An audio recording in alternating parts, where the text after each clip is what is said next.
గత 26 రోజుల క్రితం ఛత్తీస్గఢ్ అంబుస్మడ్ ఎన్కౌంటర్లో మృతి చెందిన మావోయిస్టు నేత రామచంద్రారెడ్డి మృతదేహానికి సిద్దిపేట జిల్లా కోహెడ మండలంలోని స్వగ్రామం తీగలకుంటపల్లిలో కుటుంబ సభ్యులు అంత్యక్రియలు నిర్వహించారు. ఈ సందర్భంగా రామచంద్రారెడ్డి మృతదేహానికి బీఆర్ఎస్ ఎమ్మెల్సీ దేశపతి శ్రీనివాస్, మాజీ ఎమ్మెల్సీ దేవి ప్రసాద్, కవి, రచయిత నందిని సిద్ధారెడ్డి ప్రముఖులు నివాళులర్పించారు. రామచంద్రారెడ్డి అంతిమయాత్రలో పౌర హక్కుల సంఘం నేతలు, కవులు, రచయితలు, చిన్ననాటి తోటి ఉపాధ్యాయులు పాల్గొన్నారు. రామచంద్రారెడ్డి భౌతిక కాయానికి రేప్ పోస్టుమార్టం చేయాలని సుప్రీంకోర్టులో కేసు నడుస్తుండటంతో రేప్ పోస్టుమార్టం చేయడానికి అనుగుణంగా మృతదేహాన్ని బాక్సులో పెట్టి సమాధి చేశారు.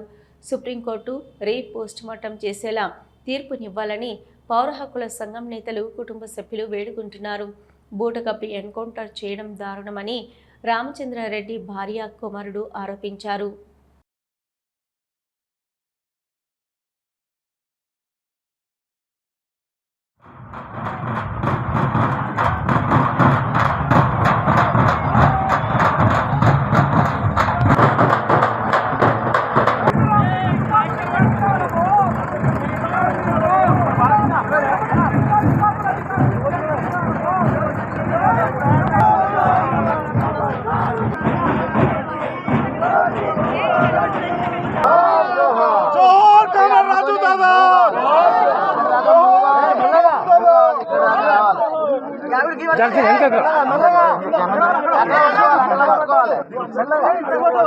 అమ్మా ఫోన్ వెనక పెట్టమ్మా, ఈ ఫోన్లో పడుతుంది.